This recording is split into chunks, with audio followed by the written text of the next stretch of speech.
무엇을 기대하든 그 이상의 유익함을 드리겠습니다. 안녕하십니까. 대박 플러스 시즌2의 강동석입니다. 코스피가 사흘 만에 반등에 성공했습니다. 연기금을 중심으로 한 기관의 매수세가 유입됐고 외국인도 소폭이나마 동반 매수에 참여했습니다. 오늘 새벽 폭우가 내렸죠. 하지만 오후에는 맑게 갠 하늘을 볼 수 있었듯이 우리 증시도 어서 빨리 먹구름이 거쳐갔으면 하는 바람입니다. 대박 플러스 시즌2 오늘 함께해 주실 멘토분 소개해드리겠습니다. 샘플러스 남문우 멘토와 함께합니다. 안녕하십니까? 안녕하십니까? 네, 대박 플러스 시즌2 함께 하실 참여 방법부터 안내해드리겠습니다. 먼저 무료 문자 열려 있습니다. 013-3366-0110번 무료 문자 보내실 수 있고요. 또 서울경제TV 홈페이지에 들어오셔서 대박 플러스 시즌2 게시판에 글을 남겨주시면 저희 샘플러스 전문위원들이 친절한 답변을 올려드리겠습니다. 또한 월요일부터 금요일까지 5번의 강의 자료도 함께 올라갑니다. 여러분의 주식 공부에도 큰 도움이 되었으면 하는 바람입니다. 본격적으로 대박 플러스 시즌2 월요일 강의 시작해 보겠습니다. 지금 바로 출발합니다.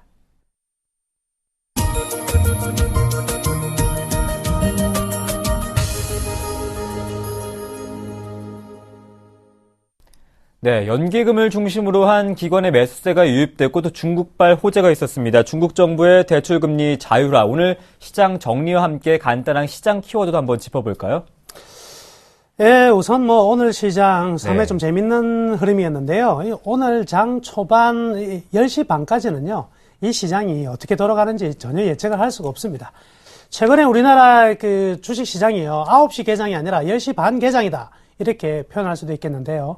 역시 중국의 증시가 우리나라 증시를 완전히 감싸 안는 이러한 모습이 나타나고 있습니다. 그래서 오늘의 키워드 시황은요, 땡큐 중국 증시로 했습니다. 땡큐. 자, 중국 증시 덕에 또 미국 증시가 하락하면서 혼조세로 마감이 되었음에도 불구하고 오늘 증시 좀 좋은 흐름이 나타났다 이렇게 볼 수가 있겠는데요. 우리나라 증시는 계속적으로 미국의 증시와 중국 증시의 가운데 있는 지점입니다. 따라서 미국 증시만 상승한다고 해서 우리나라 증시가 올라가는 것은 아니고요. 미국 증시에 대응되는 중국 증시까지 상승을 한다면 우리나라 증시는 올라갈 수밖에 없는 흐름이다. 이렇게 말씀해 드리겠네요. 자, 우선 첫 번째 그림을 보시면은요. 외국인의 오늘 하루의 동향인데요. 이 동향 보시면은요. 장 초반 10시 반까지를 보면 외국인이 이 선물에서 지속적으로 매수를 보이는 이런 모습을 보였습니다. 그렇지만 막상 중국 증시가 열리고 나서 중국 증시가 마이너스로 출발했거든요. 그러니까 바로 팔아버리죠. 그렇지만 마이너스 부분에서 거의 보합권까지 올라오는 모습이 나타나니까 추가적으로 팔기보다는 일정 부분 이제 관망을 보여주는 일련의 흐름이 나타났다 이렇게 판단할 수가 있겠는데요. 지금요. 외국인들이 이제 선물을 팔면서 우리나라 지수를 왜 이렇게 누르고 있냐면 간단한 이유가 있습니다. 외국인 지금 올해 7월달 들어서요. 현재까지 7월 18일 기준으로 했을 때 미국계 자금은 무려 7,500억 원의 순매수를 보였습니다. 그러면 1월부터 우리 6월까지 이 뱅가드 물량이 나온 게 한 9조 4천억이 나왔고요. 그럼에도 불구하고 이제 7월부터는 현재까지 7,500억의 외국인 순매수가 있었는데 미국계 자금이라는 거죠.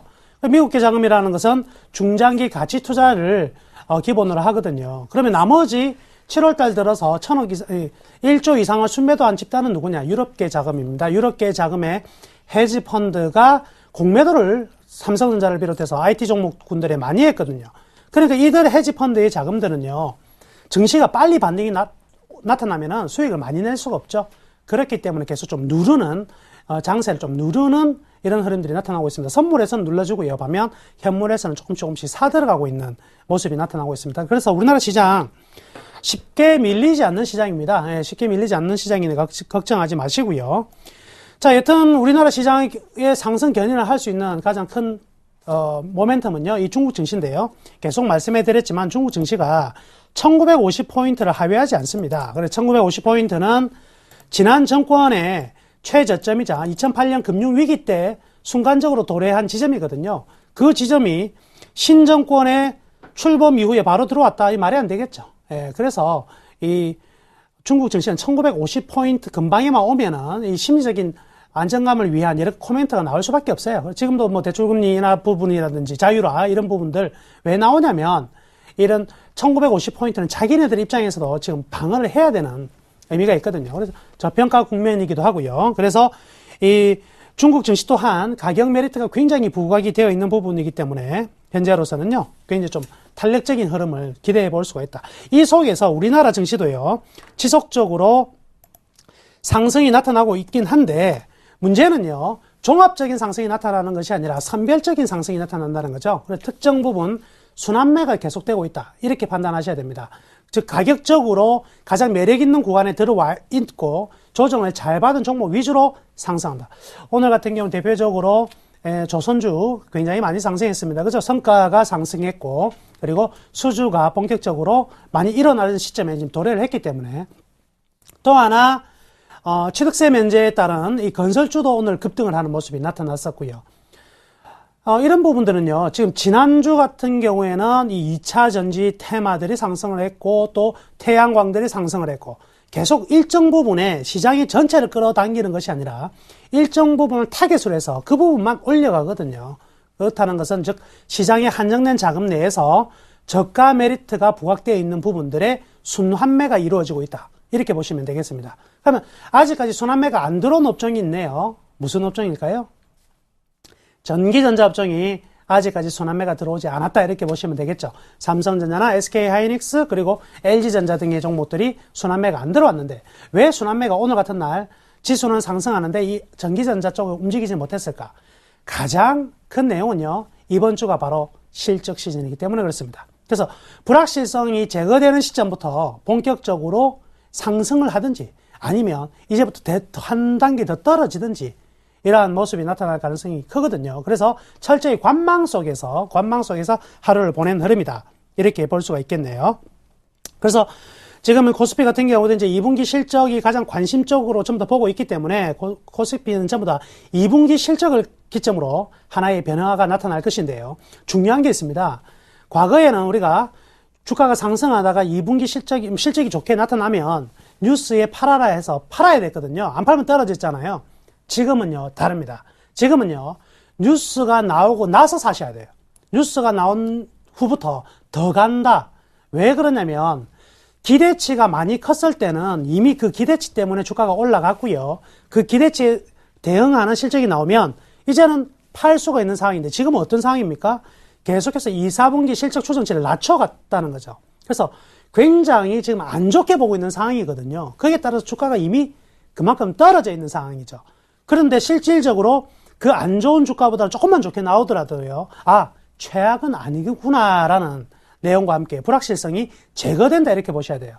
그로부터 갈 수가 있다는 거죠. 그래서 IT 전기전자 업종은요. 이번 주가 아마 조정과 휴식의 마지막 주가 될 가능성이 많다. 이렇게 말씀해 드리도록 하겠습니다. 자, 코스닥은요. 모처럼 만에 이 거래소보다 좀 약세를 흐름을 보였었거든요. 간단한 부분인 것 같습니다. 지난주에도 제가 이 시간을 통해서 코스닥은 540에서 545포인트권 되면 조정이 들어올 것이다 해서 이 피보나치 되돌림을 통해서 제가 보여드렸거든요. 그래 피보나치 되돌림을 통해서 이 547포인트가 피보나치 자 545포인트에서 547포인트 되는 이 영역이요. 가장 저항이 심할 수밖에 없는 영역입니다. 이 포인트가요. 그래서 이 부분 들어오니까 보세요. 코스닥이 음봉이 3일째 형성이 되고 있거든요. 기술적인 부담이라는 거죠. 단기간 급등했다는 데 따른 부담. 그래서 지금은요. 코스닥이 저평가냐 코스피가 저평가냐라고 본다면은요. 코스피가 더 저평가예요. 그러다 보니까 또 코스피의 순환매가 적정 수준으로 잘 돌아가고 있거든요. 그러니까 시장의 관심은 코스피 쪽으로 좀 쏠림 현상이 나타나는 흐름이죠. 따라서 이번 주는요. 변동성이 훨씬 더 큰 것도 코스닥보다는 코스피고요. 그래서 상승폭이 더 크다면 코스피가 좀 더 상승할 가능성이 많고 코스닥은요. 단기적으로는 좀 조정에 들어갈 가능성이 있다. 이렇게 말씀해드리면서 오늘 시황은 정리토록 하겠습니다. 네, 오늘 시장 키워드를 땡큐 중국 증시 이렇게 짚어주셨는데요. 땡큐 대박 플러스 시즌2가 될 수 있도록 오늘도 열심히 달려보겠습니다. 지난 시간에 하이로코리아 관심 종목으로 잡아주셨는데요. 외국인은 순매수가 들어오고 있지만 기관은 순매도 하고 있습니다. 손바뀜 현상이 나타나고 있는 건지 또 수익률은 4% 보여주고 있는데요. 자세한 AS 받아보겠습니다. 예, 하이로코리아 같은 경우에는요, 지금 이번 한 주 흐름 상당히 좀 괜찮았죠. 그래서 지난주 금요일에도 좀 큰 폭을 상승했었고, 오늘도 좀 상승 기조가 나타나고 있는데, 제가 조선주에 앞서서 미리 추천한 종목이 어찌 보면 이 하이로코리아다 이렇게 볼 수가 있겠습니다. 이 피팅 업체죠. 피팅 업체는 굉장히 레버리지가 크다 이렇게 말씀해 드렸었거든요. 즉 성과가 올라가면 성과보다 더 빨리 이 기업의 이익이 반영이 된다 이렇게 볼 수가 있습니다. 그래서 이 하이로코리아라든지 전반적인 피팅 업체들은요, 전체적인 상승세 계속 유지될 가능성이 크다 이렇게 볼 수가 있겠네요. 그래서 지금은 외국인의 어떤 순매수와 기관의 순매도가 엇박자가 나타나고 있는 이유는요, 기관들은 그 이전에 만원 이하권에 사서 2만원부터 팔아나가고 있는 입장이고요. 즉 이익을 많이 냈다는 관점이라면 외국인들은 2만원부터 다시 이익을 낼 수 있다고 들어오는 입장이거든요. 그래서 철저히 손바뀜이 일어나고 있는데 이 손바뀜의 어떤 수순이라든지 그 물량이요, 너무 팽팽해서 이 주가는요, 더욱더 좋습니다. 어느 한쪽이 많아지게 되면 급등이 나타난다든지 아니면 또 급락이 나타날 수도 있는데 충격 없이 적정 수준의 손바뀜이 이루어지고 있기 때문에 지난 이 목표가 26,000원 설정해 드렸었거든요. 26,000원까지 충분히 가능할 것 같아요. 그래서 계속적으로 보유하시면 될 것 같고요. 아주 조선 업종들의 어떤 시세가 조금은 더 남아 있거든요. 단기 시세가. 물론 이제 조정이 다시 들어갔다가 본 시세는 저 뒤에 있는 상황이지만 이미 피팅 업체들은 본 시세가 진행 중이다 이렇게 생각하시면 되겠습니다. 그래서 하이로코리아 가지고 계신 분들은요, 지속적으로 보유하시기를 바라겠습니다. 네, 하이로코리아의 지속적인 보유 관점 주셨습니다. 이제 본격적인 강의를 들어봐야겠죠? 지금 바로 시작합니다. 기초를 알아야 모든 걸 알 수 있다. 주식의 기본부터 시장의 흐름을 꿰뚫어보는 알짜배기 노하우를 공개한다. 남은우의 돌직구 분석법, 지금 바로 시작합니다.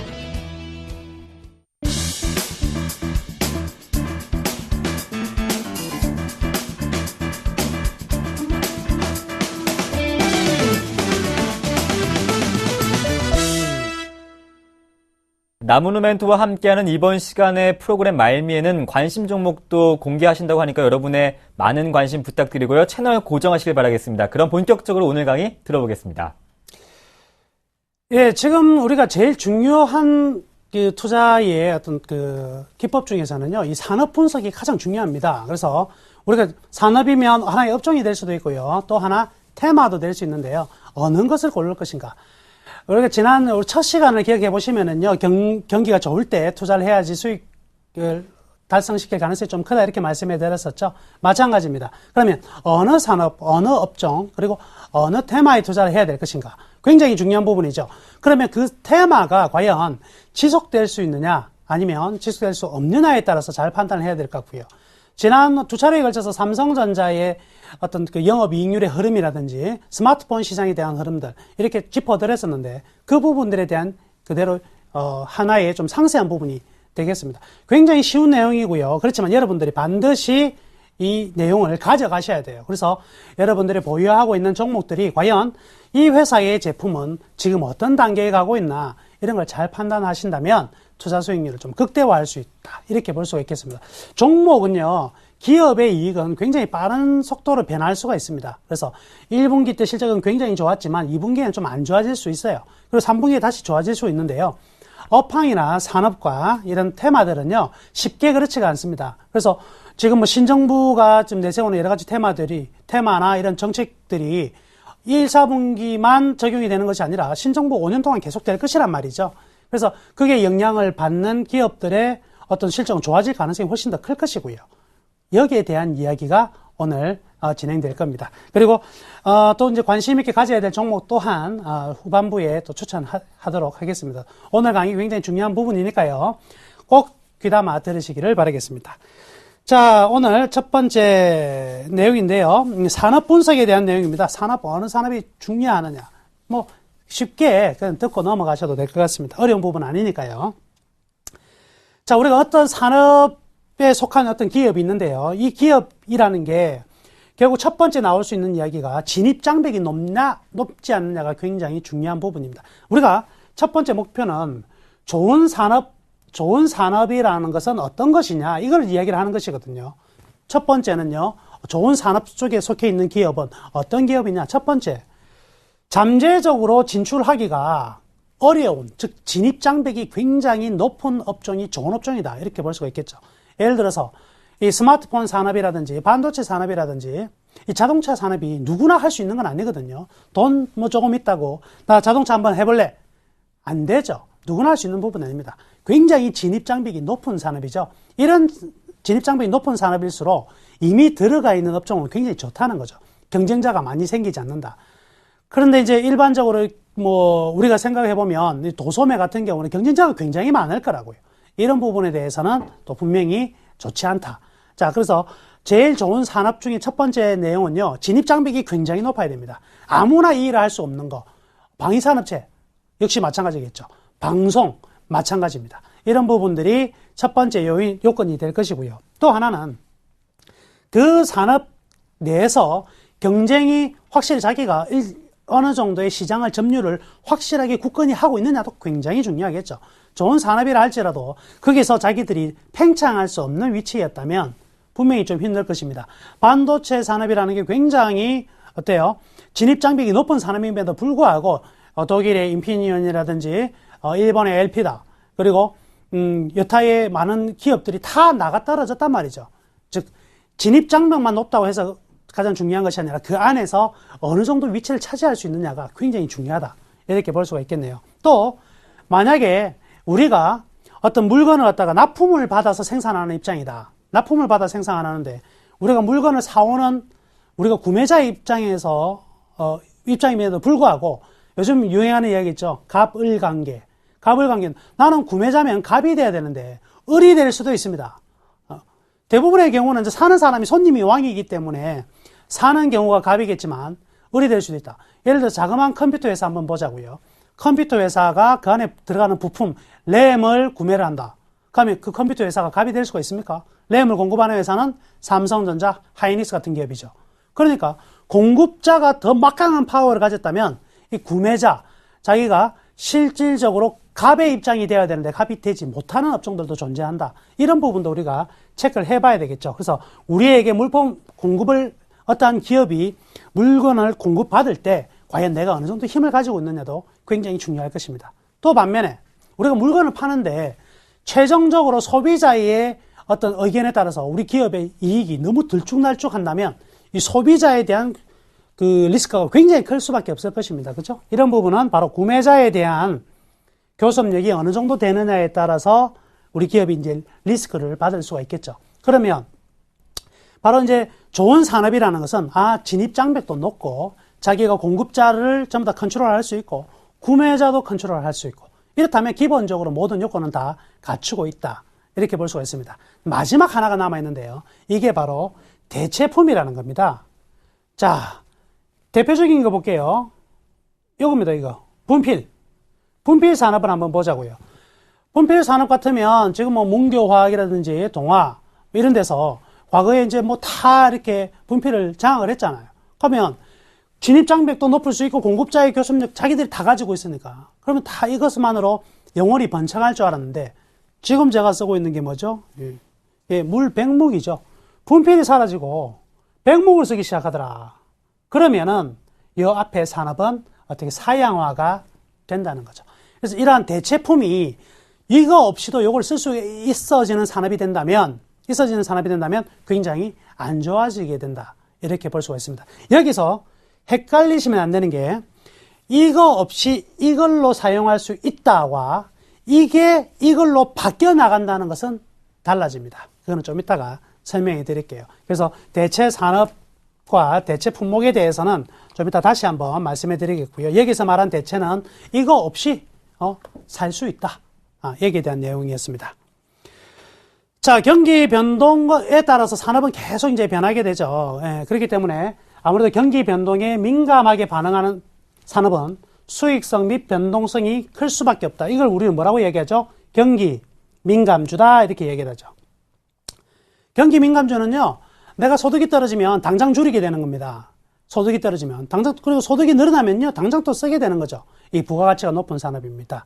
이런 부분들이 경기 민감주고요. 대표적으로 보면 IT나 자동차 같은 경우는 고가 내수 소비재가 될 수도 있고요. 고가 소비재도 될 수 있고 그다음에 철강, 조선, 기계, 화학 등의 종목들을 일반적으로는요, 경기 민감주, 경기가 살아나면 철강의 수요가 굉장히 많아지고 조선업도 화랑이 되고 이런 부분이거든요. 그래서 일반적으로 경기 민감주라 이야기하죠. 그러니까 이런 종목들은 수익성 및 변동성이 클 수밖에 없기 때문에 주가가 굉장히 빠른 속도로 올라갔다가 굉장히 빨리 떨어질 수 있습니다. 그래서요, 경기 민감주를 투자할 때는요, 무조건적인 장기 투자는 굉장히 안 좋아요. 그래서 제가 첫 시간 제가 말씀해드렸죠. 산업의 사이클은 얼마예요? 2년 6개월에서 3년이면 끝난다. 그래서요, 산업에 대해서 투자를 할 때는 어떠한 산업이 스타트가 끊어서 고점까지 올라가는 데는 2년 6개월에서 3년 정도가 일반적으로 끝이기 때문에 그 이상의 투자를 하면은 다시 제자리 내려와요. 그래서 현대중공업도 5만 원에서 60만 원까지 갔다가 다시 뭐 이렇게 30만 원 이하로 뚝 떨어질 수밖에 없었던 거는 산업의 사이클이거든요. 산업의 사이클. 근데 제가 말씀해 드렸죠. 경기 민감주들은요, 수익성 및 변동성도 크지만 주기도 거의 잘 따라와요.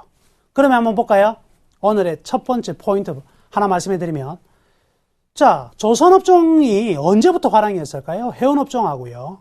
2004년부터입니다. 2004년부터 2005년, 2006년, 2007년에 최고의 피크를 찍게 되죠. 무려 주가가 10배씩 다 갑니다. 그죠? 삼성중공업 5천원짜리가 뭐 6만원 다 가버리고, 5만 5천원 가버리고, 그죠? 현대중공업도 5만원짜리가 60만원 가버리고, 그렇죠? 10배씩 다 가는 사이클이다. 2000 몇 년요? 방금 얘기했습니다. 2004년. 5년이네. 근데 제가 첫 시간에 이제 말씀해 드렸거든요. 주글라 파동이라는 게 있는데, 이 주글라 파동이 대부분의 산업에 다 어떻게 적용이 된다고 그랬죠? 그러면 주글라 파동이 몇 년짜리냐? 10년짜리다. 그러면 산업의 주기를 보면, 자, 2004년부터 2006년, 7년까지 조선업이 엄청나게 화랑이었고, 그 다음에는 서서히 떨어졌다가 반감기가 살짝 들어오고요. 지금 올해가 몇 년이죠? 2013년. 그러면 지난번 주글라 파동에서의 상승 연도가 2004년이니까 올해는 몇 년째입니까? 몇 년째예요? 9년째네. 주글라 파동이 몇 년 주기라고요? 10년 주기네. 그러면 9년이라니까 다시 새로운 파동으로 진입될 단계에 거의 들어와 있다, 안 와 있다? 들어와 있다. 그래요. 그래서 이러한 경기 민감주들 전부 다 소재 산업재군들이 대부분의 경우가 지금 다 바닥에 들어와 있습니다. 가격으로는 분명한 바닥이고 이제부터는 회복이 전개될 가능성이 크다. 이거는 앞으로 돌려보면 누구하고 맥을 같이 할까요? 바로 중국의 경기와 맥을 같이 한다. 이렇게 볼 수가 있겠죠. 그렇다고 보면 이러한 경기 민감주들이 주식 투자해서 수익 내기는 상당히 괜찮네. 괜찮죠. 괜찮습니다. 할 때의 어떤 포인트만 잘 잡으면요, 가장 높은 수익률이 나오는 게 역시 경기 민감주고요. 다음에 오랜 기간 장투가 되는 게 바로 이제 일반적으로 의식주와 직접적인 연관을 갖고 있는 산업들은요, 굉장히 안정성이 크죠. 그러니까 먹고 자는 데는 이런 종목들은 지금 못 팔았다고 해서 떨어지는 게 아니죠. 대표적인 게 이제 워렌 버핏이 제일 좋아하고요, 피터 린치가 좋아하고 필립 피셔가 좋아했던 기업들, 대표적인 기업들 보면 첫 번째가 뭐예요? 코카콜라 같은 거. 코카콜라 같은 경우에는 항상 먹더라. 근데 요즘에는 어때요? 코카콜라가 미국 같은 경우에는 학교, 초등학교, 중학교, 고등학교까지는요, 학교에서 코카콜라 팔 수가 없어요. 금지시켰습니다. 우리나라도 금지시켜야 돼요. 건강이 굉장히 안 좋죠. 뼈를 약하게 하는 부분이고요. 사실은 코카콜라 같은 경우는 많이 먹으면 절대 안 되는 게요. 이게 원래 뭐였습니까? 약이죠, 약. 소화제입니다, 소화제. 소화제를 만든 거죠. 그 소화제를 이제 코카콜라로 만든 거니까 계속 먹으면 좋을 수가 없겠죠. 좋을 수가 없습니다. 그러니까 경기 민감주는 좋은 타이밍에 투자를 해서 빠른 변동성과 수익성을 이용해서 수익을 많이 낼 수가 있고, 반면 음식료 업종이라든지 이런 의식주와 관련된 산업은요, 천천히 투자해서 길게 가져가는 투자가 맞다. 그런데 경기 민감주에 투자하면서 길게 가져간다. 이게 안 된다는 거죠. 기억하십시오. 내가 가진 종목들은, 반드시 여러분들이 가진 종목들은 경기 민감주라면 무조건적인 장기 투자를 해서는 안 된다. 첫 번째 중요한 내용이 되겠습니다. 자, 아까 대체 산업이라고 얘기했는데, 아까 대체품 이야기가 나왔는데요. 이거 좋아요. 이런 게 포인트거든요. 신제품과 대체품의 개발이 잦아 지속적으로 발전 가능성이 있는 산업이 좋다. 이게 바로요, 아주 오랫동안 먹거리를 제공할 수 있는 산업입니다. 이게 없어진다고 해가지고 다른 게 완전히 덮는 게 아니라 이 회사가 요거 만들었던 회사가 요거 만드는 회사로 변화를 시켜갈 수 있다는 거죠. 즉 뭐예요? 흑백 TV 만드는 회사가 나중에 어떤 거 컬러 TV를 만들어낼 수 있더라. 대체가 되는 거죠. 컬러 TV를 만드는 회사가 뭐 HD TV를 내고요. 3D TV로 이런 식으로 한 단계 어찌 보면 레벨업을 시켜가면서 수익을 낼 수가 있다. 얼마나 좋아요. 이런 부분이라면 계속해서 수익이 날 거다. 당연하죠. 처음에 일반 휴대폰, 그죠? 휴대폰. 처음 나왔을 때, 이 벽돌만 했잖아요. 요거보다 더 컸죠? 예. 제 얼굴만 했습니다. 그리고 가격이 얼마였어요? 100만 원이 훨씬 넘었다. 문자도 안 되고, 그렇죠? 여기에서 문자 되는 휴대폰 2G죠. 나와 변화가 되었고요. 그 다음에 인터넷이 되는 3G로 변화했고, 여기서 스마트폰이 나왔고, 이거는 지금 어떻게 대체 산업이죠. 대체 산업. 그런데요, 대체 산업이 굉장히 좋은데, 이 대체 산업에 정확한 포인트를 따라가는 기업이어야 합니다. 이게 중요한 포인트죠. 그래서요, 일반적으로 하나의 이제 첫 제너레이션부터 2세대, 3세대, 4세대 넘어갔을 때 한 단계씩 건너뛰어가는 기업들은 굉장히 좋아요. 그런데 뒤따라가는 기업들은 무조건 안 좋습니다. 자, 그러면 어떤 거냐면 3G 폰 시장에서 전혀 시장에 없었던 스마트폰 시장에 애플이 번쩍하고 등장합니다. 바로 이런 것들이 좋아요. 그런데 2G에서도 꼴찌, 3G에서도 꼴찌, 스마트폰에서 꼴찌, 이런 사람은 안 좋다는 거죠. 그래서 하나를 건너뛴다는 것은 그동안에 뭘 할 수가 있습니까? 준비를 할 수 있다는 거예요, 준비. 그러면, 여기에서 어떤, 매력적인 부분이 하나 나왔네요. 그게 뭐냐면은요, 예, 매력적인 부분이 하나 나왔어요. 자동차 한번 보자고요, 자동차. 예, 자동차를 보니까 전부 다 휘발유로 다니는 자동차 아닙니까? 그죠? 자동차 휘발유로 다니다가, 그 다음에는 이제 차세대가 뭐냐? 이제 석유가 다 고갈날 거니까. 근데 참 재밌습니다. 이 석유 고갈 이야기가 나오면, 제가 초등학교 때도요, 석유는 20년 안에 고갈난다 그랬어요, 전 세계. 그런데요, 20년이 지났음에도 불구하고 전 세계는 20년 안에 고갈난다 했거든요. 지금 같은 경우도 좀 있으면 고갈난다. 고갈납니까? 안 납니까? 안 나요. 파는 기술이 더 좋아진 거예요. 여튼요, 자동차가 그 다음 게 뭐냐 이거죠. 그 다음 게 뭐냐 해서 전기차 이렇게 막 나갔습니다. 전부 다 어디로 갔어요? 전부 다 휘발유에서 어디로 갔습니까? 전기차로 나갔어요. 그런데 잘 보자고요. 휘발유차에서 현대차가 1등, 2등 됩니까? 안 돼요. 근데 가면 전기차로 빨리 가야지. 따라가면 1등, 2등 되느냐? 안 돼요. 전기차 시장은 전부 다 어디서? 일본과 독일과 어디서? 중국이 훨씬 더 앞섭니다. 우리나라보다. 중국의 전기차 시장이 훨씬 커요. 정부의 육성 정책이 확실했거든요. 우리나라 정부의 육성 정책 없죠. 전기자동차 처음에 나온다고 때 어울리 모터스포트 시해가지고 얼마나 말이 많았어요. 어디 갔습니까? 없습니다. 우리나라는 전기차 시장이 안 맞는 거죠. 정책도 지원이 안 되고. 그런데 만약에 전기차 시장을 지원을 했으면 어떻게 됐느냐? 망했어요. 왜? 항상 꽁무니 쫓아가는 거는요, 안 됩니다.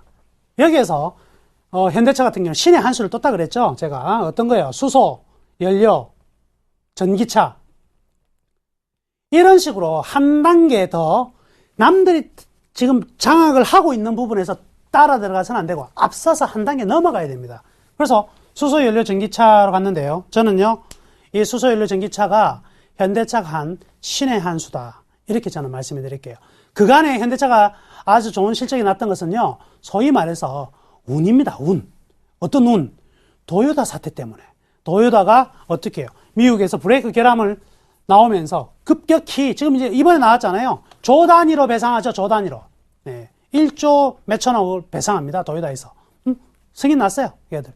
그때의 찬스가 엔고와 맞물려 가지고 현대차, 기아차가 미국 시장, 전 세계 시장에 파고들 수 있는 기회였거든요. 그거는 운이었다면 이 수소 연료 전기차로 전환하고 양산을 제일 먼저 한 거는요, 이거는 분명히 운이 아니라 아주 좋은 신의 한 수가 됐을 가능성이 크다. 그리고 보면 현대차, 기아차 같은 경우도 한 2년 정도 좀 조정을 받고 있거든요. 그러니까 어때요? 산업의 사이클에서 한 번 상승, 한 번 수축기, 그 다음에 다시 확장기로 넘어갈 수 있는, 지금 같은 경우는 물론 기침 파동이지만, 작은 파동이지만 살아날 수 있는 자리. 그러니까 요즘에 어때요? 외국인들이 사고 있는 거예요. 사고 있는 겁니다. 이렇게 기업은요, 실적만 낸다고 해서 주가가 올라가는 것이 아니라 실적 플러스 비전이라는 게 존재해야 됩니다. 비전이 있어야지만 이 실적을 능가할 수 있는 실적을 만들어낼 수가 있겠죠. 여기에서 주가가 올라갈 수 있는 부분이 되겠습니다. 자, 그리고 또 하나 좀 좋은 산업은요, 이렇게 대체 산업을 계속, 대체 품을 계속 업그레이드 할 수 있는 산업 좋다 그랬고요. 두 번째가 이제 정부의 육성 산업. 굉장히 중요합니다. 특히 이것도요, 하나 기억을 해두세요. 언제 좋냐? 신정부. 자, 이렇게 할게요. 언제? 출범. 초기에 좋다. 이거 알아두셔야 돼요. 정부의 육성 산업이 항상 좋은 게 아니고요. 재작년 같은 경우에는 이명박 대통령 시대 같은 경우에는 그때 초창기에 4대강이다 뭐다 할 때 그때 육성 산업이 크는 거예요. 나중에 3, 4년 지나면 아무도 안 보죠. 아무도 안 봅니다. 그때는 전형적인 레임덕이죠. 안 봅니다. 그죠? 이런 부분이기 때문에 지금 올해는요, 출범 초기죠. 그래서 정부의 육성 산업에 포커스를 둬야 돼요. 그래서 이 산업은요, 향후 1, 2년 동안은 어떤 먹거리가 아니라도 비전이라도 세울 수 있는 업종에 들어간다 이렇게 보시면 되겠네요. 그럼 지금 정부가 어떤 것을 지금 수혜를 갖다가 볼 수가 있느냐? 대표적으로 이제 헬스케어 부분이 되겠죠. 예, 헬스케어. 그래서 제약 이것도요, 참 대체 산업으로 좋은 거예요. 예전 같은 경우는 그냥 약, 그죠? 복제약, 제너릭만 있다가 이게 어떻게 돼요? 신약으로 바뀌었는데, 신약으로 바뀌어가면서 어떻게 되면 화학적 제약이 아니라 뭐로 바뀝니까? 바이오 신약으로 바뀌죠. 바이오 신약으로 가면 이제 전 세계가 2003년 이후에 바이오 신약의 시대가 열리거든요. 바이오 신약의 시대가 열렸던 계기는 1999년에 바로 이제 염기성 분석의 게놈 프로젝트가 성공을 하면서부터 스타트해요. 그래서 바이오 신약이 계속적으로 전개되다 보니까 바이오 신약 이후에 바이오 신약을 복제하는 바로 바이오 시밀러라는 게 등장하게 되고요. 시밀러라는 걸 통해서 다시 한 단계 더 업그레이드가 되면 우리나라에서 지금 가려고 하는 거는요, 우리가 전부 다 뭐만 보고 있냐면 바이오 시밀러 보고 있죠. 바이오 시밀러를 넘어서 2020년부터는 바이오 베타를 노리고 있습니다. 바이오 베타는 바이오 시밀러를 업그레이드 시킨 거거든요. 신약을 업그레이드 시킨 게 아니라 시밀러를 또 업그레이드 시킨데, 이 업그레이드가 완전히 판을 바꿀 수 있는 부분입니다. 그래서 굉장히 기대치가 될 수 있는 부분이죠. 그래서 지금 이 제약도 바이오로, 그리고 우리나라가 가지고 있는 아주 강점이 하나 있죠. 우리나라 가지고 있는 거 어떤 부분입니까? 퍼스널입니다. 퍼스널. 개인용은 우리나라가 무조건 강합니다. 누가 강하기 때문에? 삼성전자 같은 기업이 있었기 때문에 개인용은 굉장히 강해요. 공업 산업용은 우리나라 캐파가 작기 때문에 잘 안 돼요. 제가 이런 말씀해 드렸죠. 우리 방송기기 카메라 같은 경우는요, 삼성전자 절대 안 만들어요. 만들어내도 이익이 안 남고요. 대신에 보세요. 디지털 카메라, 삼성전자. 예, 굉장히 많이 만들어내죠. 삼성 디지털 카메라 나오죠. 또 우리가 휴대폰 중계기 같은 거 우리나라에서 안 만들어냅니다. 근데 뭘 만들어내죠? 각각의 휴대폰 다 만들어내요. 우리나라 가지고 있는 최대 강점은요, 인구 순도 많고요, 우리나라 사람들이 대부분 얼리 어댑터예요. 새로운 물건에 굉장히 적응하는 걸 좋아합니다. 다가서는 걸 좋아하고요. 그러다 보니까 퍼스널적으로 굉장히 강적인 강국이거든요. 그러니까 의료기기인데 어떤 의료기기? 개인용. 우리가 MRI 만들어내고 이런 기계 전부 다 지멘스나 다 G라든지, 그리고 올림푸스 이런 회사들이 다 장악을 했었거든요. 우리는 글로 쫓아가지 않습니다. 어떻게? 개인들이 누구나 가질 수 있는 의료기기, 이런 부분, 퍼스널 의료기기 부분들이 분명히 될 것입니다. 그래서 주가가 상승한 걸 보면은요, 최근 어때요? 제약 쪽 굉장히 잘 가죠. 바이오도 잘 갔어요. 의료기기 갈 차례죠. 이제 지금 새로운 종목을 발굴하려고 하시는 분들은요, 이 의료기기 잘 보자. 요게 이제 정말 우리가 이 바이오 산업보다 의료기기 산업이요, 우리도 훨씬 더 짭짤한 산업이 될 가능성이 많아요. 왜냐면 우리는 여기에 대한 소프트웨어도 가지고 있고 충분한 수직 계열화가 되어 있습니다. 삼성전자를 비롯해서. 그래서 제가 삼성전자는 앞으로 어떤 방향으로 가느냐 간단합니다. 무조건 개인용 퍼스널 의료기기입니다. 여기에서 출발할 거라는 거에 대해서 믿어 의심치 않습니다. 그래서 이 의료기기 부분이 정책 수혜주의 첫 번째 올라가 있는 부분은 헬스케어 부분이고요. 두 번째 이제 문화 콘텐츠 부분이 되겠죠. 과거에는 전부 다 최근만 하더라도 굉장히 템포가 빠릅니다. 그죠? 게임 가지고 막 돈을 벌었는데 지금 같은 경우에는 어때요? 중국의 영화, 이런 미디어, 콘텐츠 이 부분까지도 굉장히 크게 성장하고 있다. 이제 어디서 출발한 겁니까? 이거 한류라는 것에서 출발한 건데, 재밌는 이야기 하나 해드리자면은요, 이런 문화 콘텐츠가 왜 돈이 되냐면, 제가 중고등학교 다닐 때만 하더라도요, 우리 이제 이거 아시죠? 수학의 무슨 석이라는 책이 있습니다. 그죠? 수학하면 무조건 수학의 무슨 석. 그죠? 예. 그 홍성대 씨가 지은 책이 있잖아요. 그 책이 사실은 어때요? 일본에 있는 수학책 그대로 뺏겼다. 이런 말 굉장히 많았죠. 그리고 또 뭐예요? 성문종합영어다라는 것도 있었어요. 그죠? 그런 책까지 이렇게 공부를 했습니다. 그죠?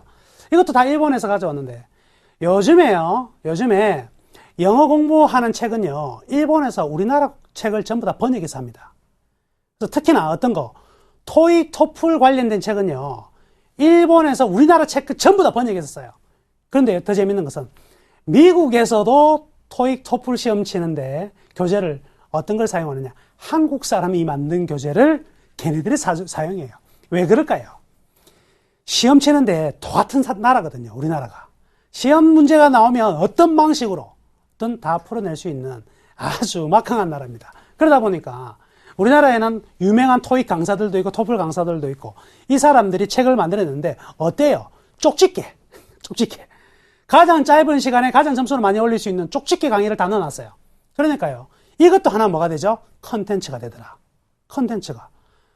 그래서 이제 뭐 일반 그 YBM 시사 영어사 같은 경우에는요, 이런 책으로 해외 수출해가지고 지금 판권으로 있잖아요. 저작권료로만 받는 게 1년에 수억이 넘습니다. 이런 것도 하나의 컨텐츠가 될 수 있네. 그러니까 우리가 생각하는 컨텐츠라는 게 뭐 대단한 거 있는 게 아니고요, 아주 간단한데 존재를 하더라. 이런 거 굉장히 중요한 포인트라는 거죠. 그래서 멀리 엄청나게 큰 게임 이런 것만 가지고 있는 줄 알았는데, 알고 보니까 자그마한 것들이 있더라. 뽀로로, 그죠? 예. 뽀로로, 뽀통령이라고 대단한, 잠깐 뽀로로 다음에 또 누가 있느냐? 이런 것들. 예. 관심 많이 가지셔야 됩니다. 그래서 캐릭터, 애니메이션, 이런 문화 콘텐츠, 이런 부분들은요, 굉장히 중요한 부분입니다. 그리고 지금은 많이 잊혀져 버렸어요. 소프트웨어 산업이라는 게. 언제요? 1999년에 코스닥이 이때 어마어마한 시장 나왔잖아요. 한글과 컴퓨터, 새로운 기술, 다음, 사이버텍, 엄청나게 주가 일단 기본적으로 갔다 하면 100배 갔습니다. 그죠? 그때. 갔다 하면 100배예요. 오죽했으면 한통 프리텔 같은 경우도 상한가 10개 막 이래 나왔으니까. 그때 그 거품 많았던 소프트웨어가 다 붕괴되고 나서 그 이후로 사람들이 전부 다 소프트웨어 하면 벤처기업들 다 하면 이래요. 벤처기업들 다 벤치 간 거 아니냐? 이렇게 얘기할 정도로 굉장히 안 좋은 상태인데, 사실은 그동안 세계는요, 소프트웨어는 계속 발전하고 있었어요. 우리나라만 거품으로 인해서 거품이 꺼지는 과정에 너무 시간을 많이 보냈거든요. 그래서 오히려 속도가 굉장히 늦어졌습니다. 그렇지만 지금부터 다시 중요시 얘기해주는 게 뭐예요? 이러한 소프트웨어가 중요하더라. 예? 결국 보세요. IBM이 돈을 법니까? 아니면 휴대폰을, 스마트폰을 만들어내는 회사들이 돈을 법니까? PC 만드는 회사들이 돈을 법니까? 결국 그 안에 컨텐츠를 만들어가는 회사들이 다 돈을 벌더라. 애플이라는 거는, 아이폰이라는 기기가 대단한 것 같지만 이 아이폰의 그 체계적인 운용이 굉장히 중요한 겁니다. 예. 앤디 루빈의 지금 우리가 쓰고 있는 안드로이드 폰 같은 경우에, 휴대폰 같은 경우는 이 앤디 루빈의 이 안드로이드 시스템이 굉장히 중요한 부분이에요. 그렇죠? 그래서 이런 부분들 때문에 삼성전자도 어때요? 새로운 OS 만들어내겠다 그랬죠? 새로운 OS 만들어내야 됩니다. 결국에는 구글하고는 경쟁자가 될 수밖에 없어요. 앞으로 시간이 지나가면 지나갈수록. 새로운 OS를 만들어야 돼야 되고. 그 OS를 만들어내면 거기에 맞아 들어가는 소프트웨어가 굉장히 많이 필요하거든요. 새로운 소프트웨어들이 필요하다. 그래서 이 소프트웨어 시장도요, 굉장히 중요하다. 그래서 앞으로 이 정부의 육성 산업에서 소프트웨어 부분은 반드시 들어갈 수밖에 없을 것입니다. 그리고 자본시장법 통과, 우리은행 매각, 이런 부분들이 나오고 있는 거는요, 결국 우리나라는요, 선진국으로 가고 우리나라 지수가 2,500포인트, 3,000포인트 가기 위한 첫 번째 전제 조건은요, 금융 없이는 안 된다. 예. 우리나라가요, 누가 심각하냐? 은행이 심각해요. 구조적으로. 은행의 변화를 확실하게 주지 못하면은요, 우리나라는 못 갑니다. 미국 같은 경우에도요, 지금 금융으로 인해서 2008년 위기가 왔었지만은, 그 이후에도요, 가장 많이 살아난 게 금융이에요. 중국의 증시도 중국의 증시 보면 두 가지가 다죠. 뭐 금융하고 화학 빼고 나면 없어요. 중국의 GDP가 예를 들어서 10% 올랐다. 그럼 10%의 GDP의 7%는 누구예요? 은행과 화학입니다. 화학. 그러니까 은행 화학업종 빼고 나면은요, 중국은 3%밖에 성장을 못하고 있어요. 그렇지만 은행의 역할이 그만큼 크다는 거거든요. 우리나라 뭐 하는지 모르겠어요. 그죠? 우리나라 뭐 하지? 뭐 합니까? 맨날 수수료 따먹게 하고 있다. 그렇죠? 정작 뭐예요? 은행이 남의 산업을 서포트는 합니다. 그죠? 서포트 하는 역할만 하고, 정작 은행이 자체적인 무슨 역할을 못하고 있다? 산업의 역할을 못해요. 뭐, 서포트는 잘 하죠. 예. 서포트만 늘 해왔어. 이때까지. 그렇지만, 자체적인 금융 산업의 역할을 해줘야 돼요. 그렇게 하기 위해서 뭐, 메가뱅크다. 이렇게 만들어 왔던 게 지금 몇 년이 지났는데도 불구하고 아직은 전혀 보이지 않습니다. 우리나라 지수가 왜 이 지수에 있느냐? 사실은, 은행주가 지금보다 2~3배 이상의 가격이 올라가 있어야 되는 게 정상적인데 그 역할을 전혀 하지 못했기 때문에 우리나라 증시가 훨씬 더 약한 부분이 나타나고 있다. 이렇게 보셔도 되겠습니다. 여기에 대한 개혁이 이번에 안 나올 수가 없어요. 안 나올 수가 없습니다. 그래서 은행에 대한 부분들도 분명히 새로이 살려놓는 방향이 될 것이고 은행을 부실하게 또 만들어가지고 힘을 못 쓰게 만든 게 또 누구냐? 건설이죠. 그러다 보니까 이제 건설 경기 부양. 그런데 있잖아요. 우리나라가 이때까지 경기 부양은요, 전부 다 포커스가 어디가 있었냐면, 전부 다 부동산에 가 있었어요. 부동산에 다 가 있습니다. 사실은요, 건설 경기 부양한다고 해서 경기 살아나는 것은 아닙니다. 이제는 시간이 바뀌었어요. 시간이 굉장히 많이 바뀌었기 때문에, 이제는 좀 다르게 생각할 부분이 있다. 이렇게 말씀해 드릴게요. 증권 같은 경우에도요, 이 자본시장법의 새로운 재개정을 통해서 점진적인 성장이 나올 것으로 기대를 하고 있습니다. 자, 그리고 노동집약적 산업과 자본집약적 산업이 있는 노동집약적 하면 노동자 중심의 회사들이겠죠? 이런 부분들은요, 노사관계 굉장히 중요한 부분이 될 겁니다. 그래서 항상 주기적으로 6월달, 7월달, 뭐, 현대차, 기아차 파업, 이런 거 있죠? 이런 주기를 반드시 생각해 봐야 될 것 같고요. 자본집약적이라는 것은 돈으로 움직이는 회사다 보니까, 그렇죠? 환율의 변동 같은 경우에도 굉장히 좀 중요시 생각을 해봐야 될 것입니다. 자, 이 부분 정도가 이제 산업의 가장 큰 특징이고요. 자, 이게 중요한 이야기가 여기서 나옵니다. 제품의 수명주기인데 지난번 제가 삼성전자를 통해서 말씀해 드렸거든요. 자, 위에 선이 뭐냐면 매출입니다. 매출. 밑에 선이 뭐냐면 이익이에요. 새로운 제품이 나오면은 처음에는요, 매출이 점진적으로 늘어나고요. 이 동안에 이익은 마이너스죠. 그러다가 폭발적인 매출의 성장이 나타납니다. 이때 이익이 가장 많이 올라가요. 그러고 나서 매출은 더 올라가지만 이익은 떨어지기 시작합니다. 그러고 나서 본격적으로 쇠퇴기로 들어가거든요. 그러니까 우리는 주식 투자를 할 때 어디까지냐면 매출액이 성장되는 것까지만 봐서는 안 된다. 즉 스마트폰 시장에서 삼성전자가 매출의 최대를 만들어내는 부분이 아니라 그 이익의 정점이 어딘가를 판단해야 된다.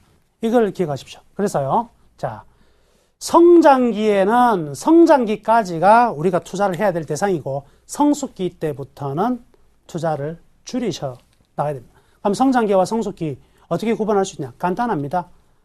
누구든지 간에 50% 생각하시면 돼요. 아, 스마트폰 50% 전 세계가 가지고 있다? 그러면 이미 성숙기로 들어간다. 이렇게 판단하시면 될 것 같습니다. 그래서 성숙기 때 투자를 하자 이렇게 말씀해 드리겠고요. 자, 여기 이제 보스턴 컨설팅 그룹에서 보여주는 이 BCG 모델도 같은 이야기입니다. 위쪽이요, 이 시장의 성장, 시장이 어느 정도 성장할 것인가에 대한 이야기고요. 이쪽이 이익이, 점유율이 얼마만큼 되느냐? 점유율. 예. 그러면 이 가장 중요한 부분은 시장은 일단 성장을 해야 되니까 요 밑에 거는 빼고요. 밑에 거는 빼고 시장은 성장하니까 위에 거 두 개네요. 근데 이익도 많이 내고 마켓쉐어도 많이 가지고 있는 이 산업에 들어가 있는 거가 중요하다는 거죠.